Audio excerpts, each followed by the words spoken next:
नमस्कार, welcome to career 247। मैं हूं प्रशांत धवन और इस वीडियो में हम बात करने वाले हैं यूएसए के सीक्रेट बेसिस के बारे में इन दिल्ली एंड कोलकाता। ये बात मैं नहीं कह रहा। रिसेंटली देखिए हुआ क्या है कि पूर्व American president John F Kennedy, इनकी मृत्यु से रिलेटेड जो भी डॉक्यूमेंट्स थे ये डोनाल्ड ट्रंप ने दुनिया के सामने कर दिए रिलीज। इतने सारे डॉक्यूमेंट्स हैं ये कि इसमें दुनिया भर में सीआईए, यूएस गवर्नमेंट उस टाइम 1960s में क्या क्या कर रही थी सबके सामने आ चुका है। और एज इंडियंस हमारे लिए सबसे शॉकिंग फैक्ट सामने ये आया है। इधर आप देख पाओगे, इस पर बहुत से आर्टिकल्स पब्लिश हो रहे हैं कि क्या सीआईए के सीक्रेट बेसिस थे, इनको ब्लैक बेसिस भी कहा जाता है, क्या सीआईए के सीक्रेट बेसिस थे इन न्यू दिल्ली एंड कोलकाता। इधर आप देख पाओगे एक और आर्टिकल आपको दिख जाएगा। जेएफके फाइल्स रिवील करती है कि सीआईए ने हिडन साइट्स बना रखी थी भारत में, प्राइमरली न्यू दिल्ली और कोलकाता में। और ये आपके सामने वो सीआईए का लीक डॉक्यूमेंट है। अगेन ये एक ऑथेंटिक डॉक्यूमेंट है released by the US government. यहां पर सीआईए के जो भी अब सीक्रेट साइट्स, ब्लैक साइट, जो भी इनको आप कह लीजिए, इसकी लिस्ट आपको मिल जाएगी। और यहाँ पे आप देख पाओगे सीआईए के जो सीक्रेट बेसिस थे ये यूरोप में थे, कई जगह, बार्सिलोना, मैड्रिड, लंदन, उसके अलावा वेरियस और सिटीज में, ज़ुरिक में, उसके अलावा रोम में। और हमको यहाँ पर फोकस करना है इस इलाके पे, जो हमारा इंडियन सब कॉन्टिनेंट और एशिया का बाकी रीजन है। उधर आप देख पाओगे यूएसए ने कोलंबो में, इस्तांबुल में, रावलपिंडी, तेहरान, ना सिर्फ न्यू दिल्ली और कोलकाता, न्यू दिल्ली कोलकाता में तो इनका बेस था ही, उसके अलावा इन शहरों में भी यूएसए के सीक्रेट बेसिस थे। और अगर यहाँ पे आपका सवाल है कि एक बात बताओ, पाकिस्तान की राजधानी तो इस्लामाबाद है ना, तो रावलपिंडी में बेस क्यों? देखिए, रावलपिंडी में पाकिस्तानी आर्मी के हेडक्वार्टर्स हैं। और वैसे तो एक जीके पर्सपेक्टिव से आप अगर मुझसे पूछे तो पाकिस्तान की कैपिटल इस्लामाबाद है, मगर एक्चुअली में जो उनका पावर सेंटर है, जहां से पाकिस्तान जेन्युइनली ऑपरेट करता है, वो रावलपिंडी है। तो इसलिए यूएसए की सीआईए ने भी जब एक सीक्रेट बेस बिल्ड किया इन पाकिस्तान, तो ये इस्लामाबाद नहीं, रावलपिंडी में किया गया था। और उसके अलावा आप देख सकते हैं, चाहे श्रीलंका हो, इवन ग्रीस में, टर्की की राजधानी अंकारा, हर जगह ये लोग मौजूद थे। अगर आपका सवाल ये है कि बांग्लादेश में क्यों नहीं है सीआईए का बेस, वेल रीजन इसका बहुत ही सिंपल है। ये 1960s की लिस्ट है, 1960s या बिल्कुल अर्ली 70s की आप कह लीजिए।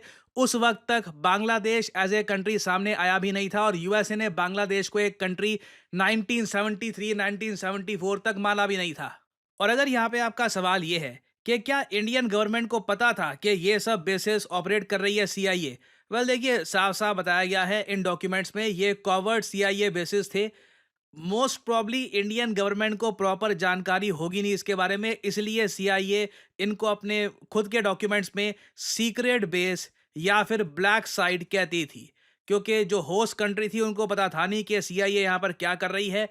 जो जेएफके फाइल्स रिलीज हुई हैं उनके हिसाब से इन बेसिस के जरिए सीआईए जासूसी करती थी होस्ट कंट्री पर, होस्ट कंट्री के आसपास के जो देश है उन पर भी। और एक बात नोट करिएगा, ये जो पूरी लिस्ट है ना, इसमें आपको दो देशों के कैपिटल नहीं मिलेंगे। रशिया का कैपिटल मॉस्को मिसिंग है और उसके अलावा चाइना का कैपिटल बेजिंग मिसिंग है। हांगकांग आपको दिख जाएगा यहाँ पर। हांगकांग उस वक्त यूके के पास था, ये चाइना तक नहीं पहुंचा था, तो इसलिए हांगकांग में बिल्कुल इनका एक बेस था। उसके अलावा टोक्यो, सिंगापुर, ताइपेई मतलब के ताइवान, यहाँ पर इनके बेसिस थे। मगर चाइना पे ऑब्वियसली नज़र रखने के लिए ये बेसिस का यूज़ करते होंगे और साथ ही साथ इंडिया के बारे में भी जानकारी प्राप्त करने के लिए कि इंडिया क्या कर रहा है, क्या प्लान कर रहा है, ये सारी जानकारी। दिस इज वाई यूएसए ने कई दशकों तक दुनिया को डोमिनेट किया है। इनका जो इंटेलिजेंस वेब था ये पूरी दुनिया में फैला हुआ था। दुनिया में कहाँ कौन सा पत्ता क्या हिल रहा है, सबकी जानकारी थी यूएसए को।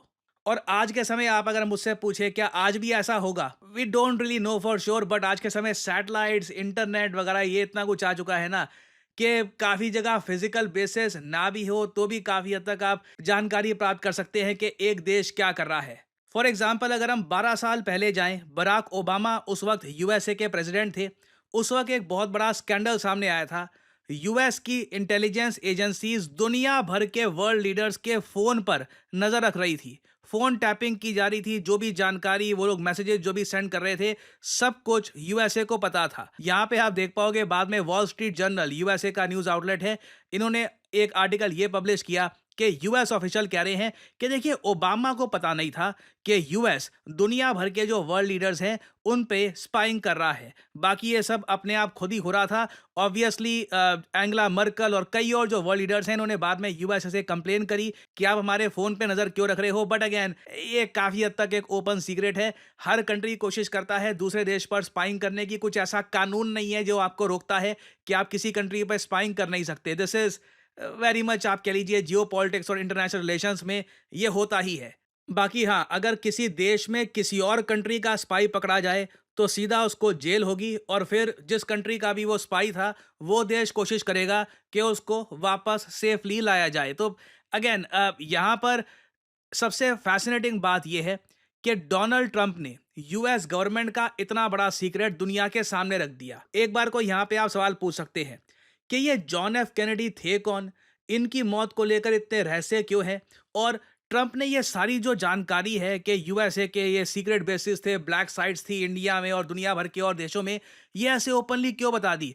डोनाल्ड ट्रंप को लगा नहीं कि ये सीक्रेट रिवील कर रहे हैं। देखो ये तो मैं फिर भी कहूंगा छोटी चीज है कंपेयर टू यूएस एड के। By the way US add के बारे में मैं आपको ये बता दूं, भारत सरकार ने ऑफिशियली यूएस गवर्नमेंट को बोला है कि हमको यूएस एड से रिलेटेड जो भी जानकारी है कि यूएस एड का पैसा किस एनजीओ, किस पॉलिटिकल पार्टी, किस किस आदमी को दिया गया था ओवर द इयर्स, इसका प्रॉपर डिटेल्ड हमको इन्फॉर्मेशन चाहिए। तो ये इन्फॉर्मेशन यूएस गवर्नमेंट बहुत ही जल्द मोस्ट प्रॉब्ली प्रोवाइड कर देगी इंडिया को, और उसके बाद आई एम श्योर इंडिया में प्रॉपर इन्वेस्टिगेशन होगी कि किस तरीके से फॉरेन फंडिंग लंबे समय तक यूज होती रही इन इंडिया। तो आप अगर डोनाल्ड ट्रंप की लेगेसी देखो तो यूएस एड की जो पोल खोल दी ट्रंप ने खुद ही, ये कई गुना बड़ी बात है। ये तो जो बता दिया है ठीक है, मतलब ऑलमोस्ट आप मान लीजिए ये कोई ऐसा सीक्रेट नहीं है जो सुन के लोग शॉक्ड हो जाए। लोगों को काफ़ी हद तक पता था ही कि यूएसए के बेसिस है। हाँ, ये लोग देख के काफ़ी सरप्राइज्ड हैं कि यूएसए के सीक्रेट बेसिस ना सिर्फ दिल्ली में थे, ये कोलकाता समेत कुछ और शहरों में भी बताया जा रहा है ये लोग काफ़ी एक्टिव थे। This is quite surprising Indeed. Now अगर हम बात करें वैसे जॉन एफ कैनेडी की, जिनकी फाइल्स रिलीज करनी थी, फोकस होना था कि जी जॉन एफ कैनेडी को आखिर किसने मारा, इसको लेकर यूएस जनता को पता लगेगा। मगर इंडिया में फोकस इस बात पे ज़्यादा हो रहा है कि अरे सीआईए के दो सीक्रेट बेसिस थे in India. Well John F Kennedy 35th president थे of United States of America. जिस तरीके से डोनाल्ड ट्रंप 45th और 47th प्रेसिडेंट है of USA, John F Kennedy बहुत ही ज़्यादा कैरिज्मेटिक लीडर थे। इनको असैसिनेट कर दिया गया था 1963 में। अपनी कार में ये ट्रैवल कर रहे थे अपनी पत्नी के साथ, सीक्रेट सर्विस इनके आसपास थी। दूर से स्नाइपर एक गोली मारता है और जॉन एफ कैनेडी मारे जाते हैं। इनकी पत्नी जल्दी से गाड़ी छोड़ के भाग जाती है। आइकॉनिक फुटेज है, पूरी दुनिया में ये फुटेज वायरल हो गई थी उस टाइम। आज भी एक बहुत बड़ी मिस्ट्री है कि जॉन एफ कैनेडी को आखिर मारा किसने था। एक असैसिन पकड़ा गया वैसे इनकी मृत्यु के बाद, ली हार्वी ऑसवाल्ड, मगर कभी भी कुछ कंफर्मेशन सामने नहीं आई कि क्या हार्वी ने ही जॉन एफ कैनेडी को मारा था या फिर एक सेकंड शूटर भी था। जॉन एफ कैनेडी को क्यों मारा गया, क्या कुछ एक बहुत ही बड़ा ग्लोबल षड्यंत्र था? क्योंकि जॉन एफ कैनेडी देखिए यूएसए के फेडरल रिजर्व के काफी हद तक अगेंस्ट थे। ये यूएसए की इकोनॉमिक पॉलिसीज को बदलना चाहते थे। तो बहुत सारी थ्योरीज है कैनेडी की मौत को लेकर। इंटरेस्टिंगली जो रीसेंट डॉक्यूमेंट्स रिलीज हुए हैं उसमें कुछ प्रॉपरली हमको अभी तक, क्योंकि पहली बात तो डॉक्यूमेंट्स ही 80,000 से ज्यादा हैं, इनको पढ़ने में ही टाइम लगेगा। जॉन एफ कैनेडी को एक्चुअली में मारा किसने था, इसको लेकर कुछ प्रॉपर यहाँ पे इंसाइट है नहीं, मगर ये पता लगा है कि सीआईए को लगता है कि एक सेकंड शूटर भी था यहाँ पर, और हो सकता है कि यूएसएसआर सोवियत यूनियन की इन्वॉल्वमेंट हो जेएफके की असैसिनेशन में। अब यहाँ पे आपका सवाल आएगा कि जो ये 1960s के ज़माने में जॉन एफ कैनेडी के टाइम में, उनकी असैसिनेशन के बाद के भी टाइम में सीआईए के जो ये सीक्रेट बेसिस थे इंडिया में और जगह, क्या ये सब कंट्रीज पूछेंगी यूएसए से कि देखो तुम्हारे डॉक्यूमेंट खुद कह रहे हैं तुम्हारे सीक्रेट बेसिस थे? क्या कुछ सवाल पूछे जाएंगे? नहीं, आई मीन इतना टाइम हो चुका है, अब तक तो गवर्नमेंट्स को पता लगी गया होगा कि सारी जानकारी यूएसए को कैसे मिल रही थी, इनके बेसिस थे। इतना टाइम हो चुका है। अगेन अब सिचुएशन बदल चुकी है। अब सीधा यूएस वर्ल्ड लीडर्स के जो फ़ोन हैं, जो उनकी ऑफिसेज हैं, वहाँ पे स्पाइंग करता है। मोसाद बताया जा रहा था कि यूके के प्राइम मिनिस्टर की स्पाइंग कर रहा है। सो सिचुएशन काफ़ी बदल चुकी है। ये इन्फॉर्मेशन बिल्कुल सरप्राइजिंग है, मगर इसके बेसिस पर आज के समय सवाल यूएसए से पूछे नहीं जा सकते। मगर आपसे तो पूछे जा सकते हैं। तो क्वेश्चन यहाँ पे मैं आपसे ये पूछूंगा, हाल ही में वो कौन सा देश है जिसके साइंटिस्ट ने रोशनी को, लाइट को जमा दिया, फ्रीज कर दिया? ये है यहाँ पे आपकी ऑप्शंस: रशिया, भारत, इटली या पोलैंड। कमेंट सेक्शन में करिए उत्तर। जो लोग देंगे सही आंसर उनकी कमेंट को मैं दे दूंगा हार्ट, ताकि बाकी लोग समझ पाएं कि सही उत्तर क्या है। देखिए, करियर 247 मतलब जॉब अपॉर्चुनिटीज। ऑलरेडी आपने देखा होगा कि हमारे एक्सिस बैंक प्रोग्राम के अंडर कई लोगों को ऑफर लेटर प्राप्त हो चुका है एक्सिस बैंक डेप्यूटी मैनेजर की पोस्ट के लिए। और अब पहली बार करियर 247 आपके लिए लेके आया है हमारा flagship data science course with generative AI. आज के समय मार्केट में कोई भी कंपनी ऐसा कोर्स ऑफर नहीं कर रही जहां पे आपको मिलती है लाइव क्लासेस। आप यूजुअली डेटा साइंस का कोर्स परचेज करेंगे, प्री रिकॉर्डेड क्लासेस आपको पढ़ा दी जाएंगी, मगर यहां पे आपको मिलती है live classes. World renowned teachers, for example Deepayan सरकार सर, ये आपको पढ़ा रहे होंगे। ये बाय द वे काम कर रहे हैं with the government of Singapore as an AI adviser. और करियर 247 के डेटा साइंस कोर्स को कंप्लीट करके आप बिल्कुल आराम से 7 to 9 लाख पर एनम की जॉब लैंड कर सकते हैं। That is very much possible. और अगर आपका सवाल यह है कि अगर आप एक डेटा साइंटिस्ट बन गए तो आप काम कहां करोगे, किस इंडस्ट्री में काम करोगे, हर जगह आपके लिए दरवाजे खुले होंगे। चाहे एफएमसीजी सेक्टर हो या फिर फार्मा सेक्टर हो, आप गवर्नमेंट में काम कर सकते हैं। इवन करियर 247 में मैं आपको बता दूं, हम लोगों ने बहुत सारे डेटा साइंटिस्ट हायर कर रखे हैं, because every company needs data scientists. इनकी डिमांड बढ़ती जा रही है। और आपको करना क्या है, अभी भी आपके मन में बहुत सारे सवाल होंगे। आप सिंपली क्या करिए, ये जो वीडियो आप देख रहे हैं इसकी कमेंट सेक्शन में आपको जाना है और यहां पे आपको लिंक मिल जाएगा build your career with India's first data science and machine learning gen AI course.